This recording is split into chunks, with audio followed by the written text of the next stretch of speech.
Hello, everyone, and welcome back to the Lion's Den. In this episode, we speak with Nana Ponceleon, and this is the first entrepreneur we've spoken with who also happens to be an actress. But she is a balance and restoration coach, and we have a very interesting conversation with her about the importance of being a well-rounded person in the workplace who can tap into both feminine and masculine energies when the time is right. So I think you will find this conversation to be very thought-provoking. Please enjoy. Nana, great to see you. Good to see you too, Nico. Glad to have you on. Now, we were introduced through a mutual friend, Steve, and I'm thrilled that I get a chance to talk to you today. You have a really interesting story in the business world, the world of entrepreneurship. You took some interesting turns that I definitely want to talk about.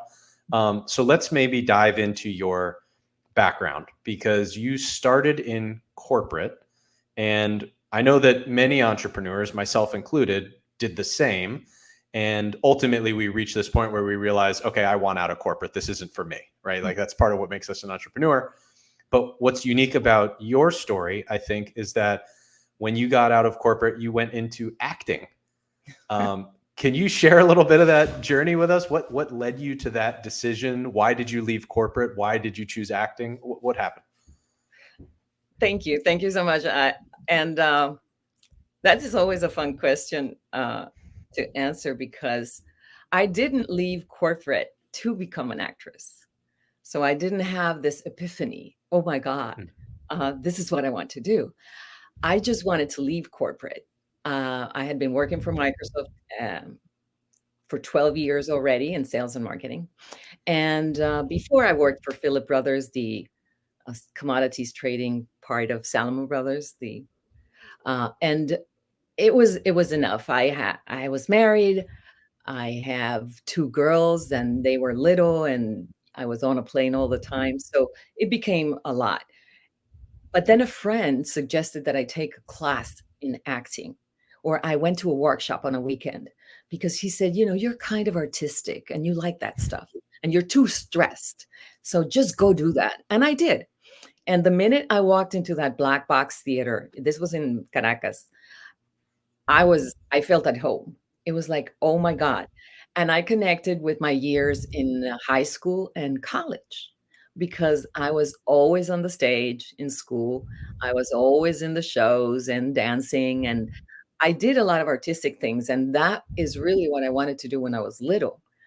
But mom did not like that. Not as a career. She was very happy for me to entertain in the parties and when people came over, play the guitar, but not as a career. So that's why I studied business. And I guess when I walked into that black box theater, it was like, oh my God, this is it. So that's how it started. But it started really as a hobby. I didn't decide, oh, now I'm going to do this. I was out of corporate, but I was doing consulting. Some consulting firms reached out, we had worked before, and I did that for a couple of years, and I kept on doing the acting as workshops, and until I went to New York, and I said, okay, let's just study it and see what happens. And here I am. Wow. So were you then still in the corporate world while you were starting to study acting and go down that path? Oh, Yes. yes. Okay. And it's great that you asked that, because just recently, a friend of mine sent me a snapshot of, or a screenshot of his computer. And I was on his computer in New York. He was doing a training for sexual harassment. And I remember I recorded that. I was hired to do that because I told the story of me walking into a meeting at a big corporation. It was French international corporation, and I was working as a consultant at that time. I already was out of Microsoft, and I walk in with this colorful dress, cowboy boots into the meeting, and I just felt like, why not, right? A consultant? I mean, why not? So this woman in the meeting says, hi, and where are you going dressed like that? And the VP of sales of the corporation said, do we hire her for how she looks or for what she knows? And I was like, whoa. So they use that story in the sexual harassment training for people in New York, because, and I say that because that was my transition Mm. in corporate and acting. But yes, I was doing it at the same time for a little bit. And it feels so strange. Yeah.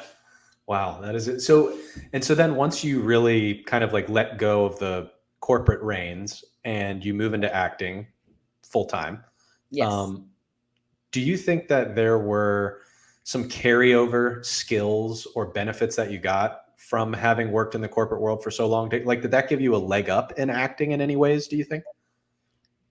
Actually, it still does. Hmm. Yes. I remember in New York, I was doing an audition, an in-person audition, my first audition with, director, producers. It was like 9 people in the room. And they looked at my resume and they went, "You don't have an agent?" And I said, "No." "And you have all this work? How have you done that?" And in that moment, I realized, oh my God, how am I doing it? And I guess it's my business side brain working.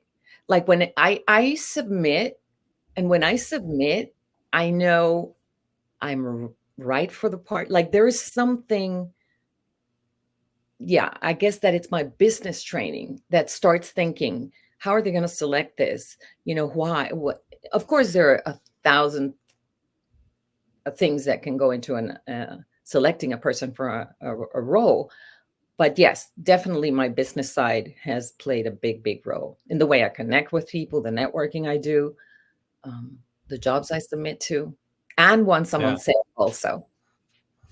Interesting. Yeah, I mean, you saying that it does make me think of kind of like the stories I hear about a lot of musicians and actors and actresses where it's like, you have to get the agent and the manager because, you don't know how to handle the business side of things. So just let them handle that.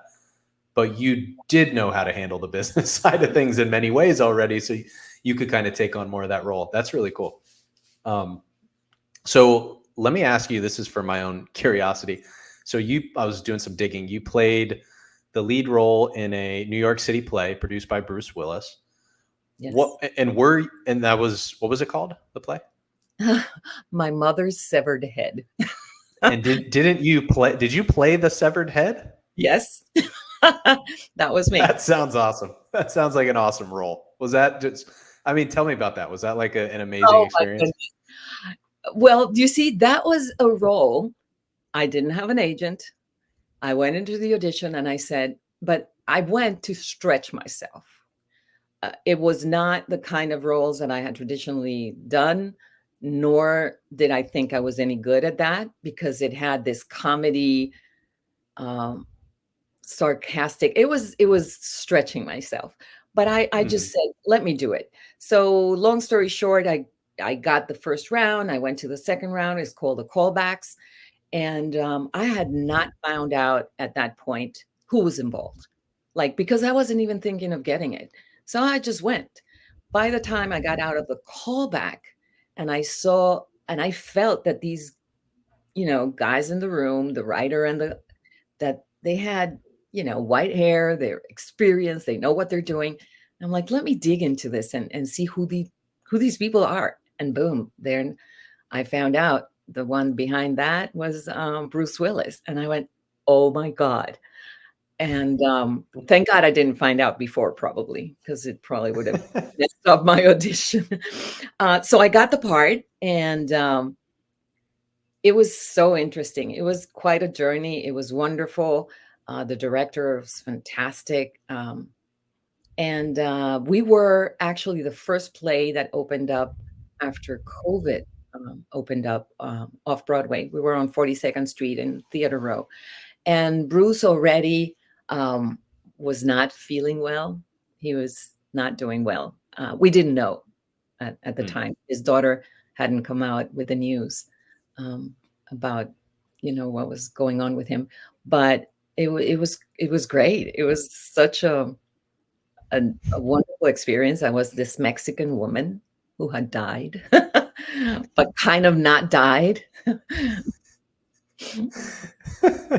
Oh my! So were you like a head on a table and they kind of like hid the body? Is that how they did it? They hid the body until the end. Yes, at the end, I do come out and kind of revive. Yes, but it was like it, and that was like one of the reasons that it was so challenging, because in film that's easy to do because you have a camera that Hmm. can zoom into you, right? And you don't have to be that big. But in theater, where you have to be big, but you're just the head, it was quite Hmm. voice vocally, with the expressions. So, but I loved it. I loved it. It was such a great role. Wow, that's awesome. Okay, so let's shift gears. About 6 years ago, you became a balance and restoration coach, I believe, and you have a company or an organization called Act Feminine. Can you talk to me a little bit about that? What exactly is the work that you focus on? Sure. Um, the balance and restoration coach came recently, the name, um, Mm. because of a friend of mine who suggested life coach is like so broad. People don't know what that is. So you what you do is you balance people. And I'm like, oh, I like that. So that's how it came up. But it all started with my divorce. After the years in corporate, my move to New York, and a 22-year marriage that ended, and me realizing what did I do to contribute to the separation, because obviously it's always two, but the only thing I could change or work on was me. I realized what was happening, and it was me and my masculine energy. People call it the left side of the brain, others call it the yang, the yin and the yang, the moon and the sun, whatever you want to give it the name. I'm calling it feminine, masculine energy, as many people do. Um, and that was what cost me my marriage, basically.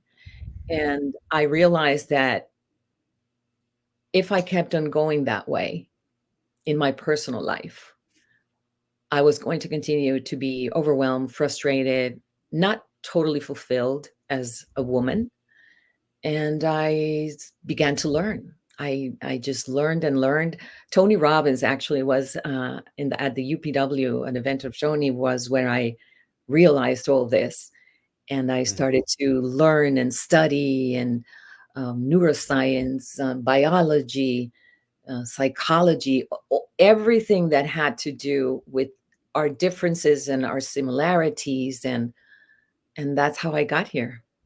So I did a workshop in Miami, my very first one, just testing the material, and that evolved into more workshops in New York. More people wanted to hear about this, and yeah, that's how it was born.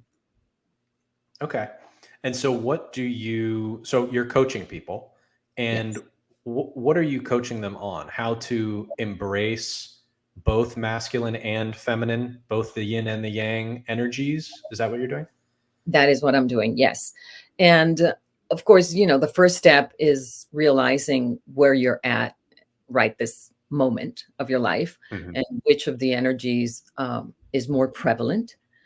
Hmm. Once we do that, and in corporate, this is huge because corporate does push you to the masculine side, which as it should in terms of getting things done. You need the masculine, definitely. Hmm. The problem is not the use of the masculine. The problem is the not using the feminine as much. And Yeah. so, what I teach is how to use the feminine, how to not, um,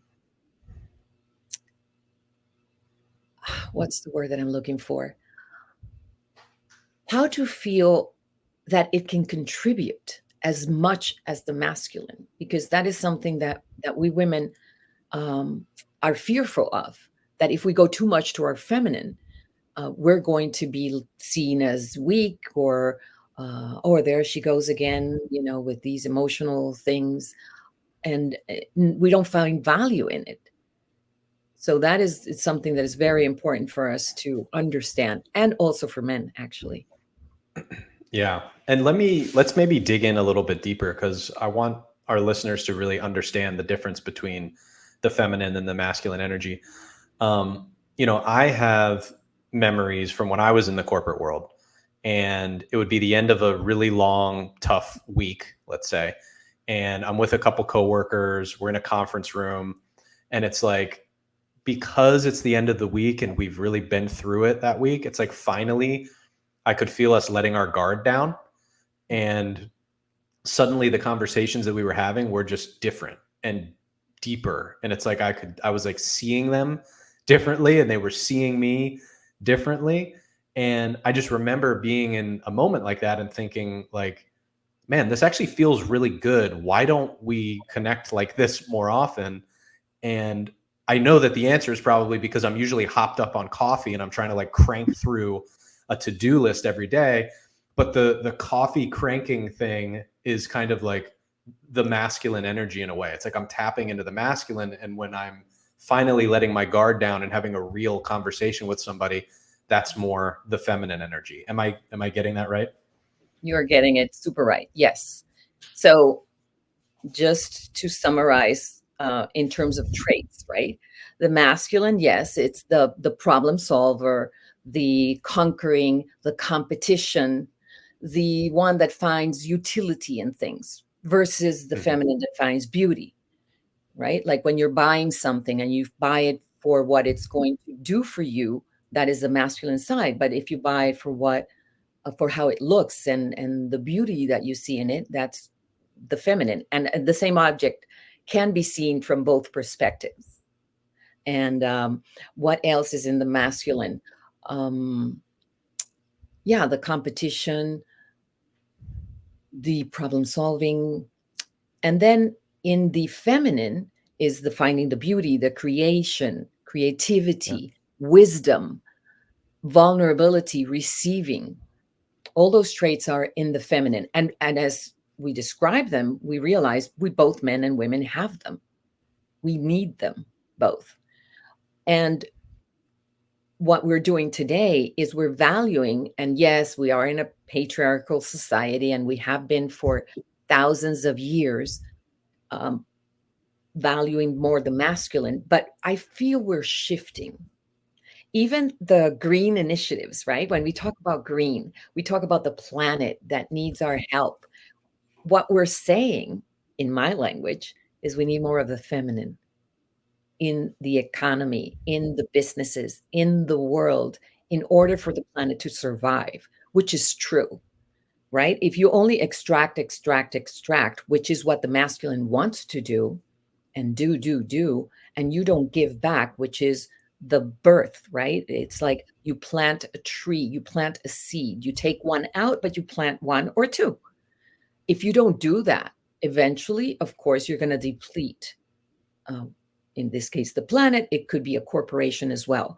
And going back to businesses, businesses have been over the years extracting, extracting, doing. And now I'm proposing that we can bring the feminine to it, the companies, and be as successful. And I mentioned in Steve's interview two companies, Chobani and Patagonia, but there are many today. But those are two companies that are clearly using the masculine, the feminine side, the yin and the yang in the company, the way they are running the company, the way the employees are treated, and what they value. And they're extremely successful. Actually, Yeah. Chobani has a wonderful story that I suggest people watch the TED that Okay. the CEO did. Amazing. And I was like at awe because his entire, and he's proposing the anti-CEO workbook. And what he's proposing basically is let's go to our feminine. He doesn't say it in those terms, but we have to value the employees, the connection with them. They, treat them as human beings. He went to a community and he made the community blossom with the company. So all of that are the feminine traits. And that is what I feel we have to bring back to businesses. Well, not bring back, to bring. We've never been there. Yeah, and I'm thinking about, a lot of businesses that I've been inside, and there are certain business units like HR, for example. I think marketing at a lot of companies where you'll see the teams that's where most of the women end up. Mhm. And it's because those are a couple areas of a business that like very clearly require that you can access your feminine energy. Like if you're in HR and you're not able to access feminine energy, you're not going to have your job long. Um, Same thing with marketing, where it's like you have to really understand your customer and what are they going to think and what are they going to feel when they see your message and when they hear your message. And if you can't access the customer, and you need feminine energy to access them, and if you can't, you're just going to be screaming your own thoughts into the wind and nobody's going to be listening. um, but I want to check out that Chobani thing because I would love to get an interesting picture of like feminine energy across the whole business. And I mean, it's not really that crazy to think that if you had a company filled with people who knew how to access feminine energy and masculine energy at the right times, that would be the most successful company, right? I mean, it's just there's a whole other half of your brain that you're giving up if you don't have that ability. 100%. 100%. And here's the interesting thing, and the thing that the people that come to my workshop, I actually had one this past weekend here in LA. My first one in LA. I've done them in New York and Miami. Um, what what they realize is you don't have to give up anything. You just got to learn exactly what you said, which is what is appropriate for me to do in this instant, in this moment in the meeting, for example, right? I'm in a business meeting filled with Excel spreadsheets and numbers and whatever, but someone needs care, someone needs attention. They are stressed out of their mind, they're losing it. You can take a second and connect with them as a human being and pause for a minute, right? Is there anything you need to talk about? Do you want me to bring you a glass of water? That is feminine, and that can come Mm-hmm. from a woman or a man in the Mm-hmm. middle of a business meeting. Uh, so it's just learning how to navigate and use them both. The Chobani example is fantastic. I mean, he tells this story about he bought the company, he bought a plant that Kraft was closing out. He didn't have the money. His finance guy is like, "Are you crazy? I want this," he said. And he's sitting down with the 4 employees that started this with him, right? I think it was 4. Yeah. And what are we going to do? And he goes like, "We got to go buy paint." And they went like, "What?" "Yeah, we got to, right? Let's go to, I don't know, wherever, buy some paint and start painting and they said, "Is that the plan?" I'm like, "For now." That was his business plan for now. Just paint it and make it pretty. That screams feminine energy because Mm-hmm. it's beauty, right? He wasn't thinking, okay, what are the machines that we're going to start first, or who? No, he was like, we got to paint the place. That's totally feminine energy. If a woman would have probably proposed that, they would have gone like, "Oh my God," right? But thank God. Yes, and that is what's happening today in society. That's why I feel we women have to embrace our feminine as much as men to understand the value of it. So nobody goes like, "Oh my God, there she goes again." No, that is as valuable as proposing, "Let's tear this place down and buy new machines." Yeah. No, that is a really good point. I mean, and so is this maybe part of your study and part of your teaching is sort of like the negative effects in the workplace today because not everybody is recognizing the value of both energies? Well, yes, yes, and there are now more and more studies coming out every week about Mm-hmm. the stress at the workplace for men and women is at incredibly high dangerous rates, right? Our health is Mm-hmm. suffering, and this is documented. Women are suffering from diseases they have never suffered before, in the proportion that we are today. Women are twice as stressed as men at the workplace. They're twice as stressed, and they're 4 times more stressed at home than men. And then we wonder, why are women now suffering from high blood pressure and heart disease like never before? That was not a disease that was common in women. Cancer is ramping incredibly. Diabetes, dementia. Dementia was not a disease very prevalent in women as it is today. So all these things are screaming stress, imbalance. And of course, I'm not going to say that what I'm proposing is going to 100% get rid of all diseases and every ailments out there, but they certainly will help with a lot of them. Because if you as a woman, and we, this is probably a whole other talk, which is the biology and the impact in men and women of being out of balance. What that does to your testosterone in case of men, because men are going more to their feminine in order to avoid conflict with a woman, with a woman, and what the imbalance of women being highly testosterone, cortisol, and adrenaline in their body is causing tremendous diseases and ailments that we shouldn't be going through. Wow. Yeah, I need to read up on some of that stuff. So, okay, so these are big problems, and you have this organization, Act Feminine, and you are starting to set out to address these. What is your hope for Act Feminine? What are your goals? What are you hoping to accomplish with it? Where is it headed? So I'll tell you my mission, and I think it's probably going to summarize what you're asking me, which is to create a movement where men and women collaborate, cooperate, and co-create their shared world together. Yeah. That is what I want. I want us to stop the fight. I want us to stop. I want to stop listening to women say, I don't need a man.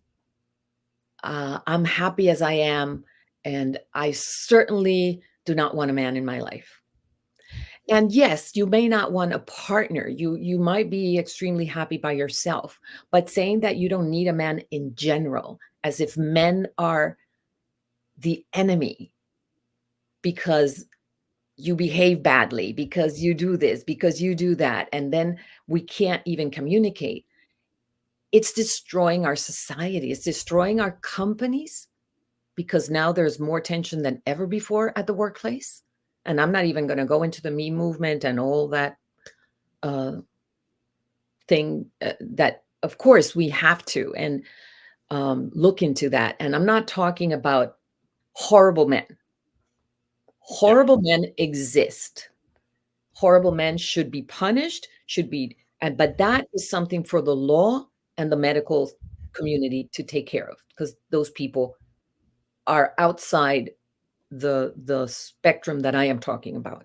I am referring to men and women who are in the normal range of behavior, that want to be better, that are human beings, that can, with a little help, change and transform their lives. That's what I'm talking about. Like, those people right now are at war, and there is no need for that. Yeah.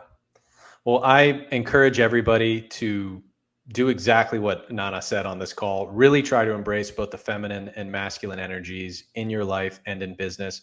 If people want to reach out to you, Nana, should they find you on LinkedIn or perhaps a website? All my social media is Nana Ponceleon, so they can Google Nana Ponceleon, and my website is nanaponceleon.com, LinkedIn, Nana Ponceleon. So everywhere, Instagram, TikTok, I started recently. I was not a TikTok person. and I'm using actually TikTok only for this content. Strangely enough, Okay. I'm not doing any, so it's only for this kind of content. Yeah. Awesome. Okay. Well, everybody, we'll put links to all of that in the notes below. Really encourage everybody to reach out to Nana. And Nana, thank you so much for your time. Thank you, Nico.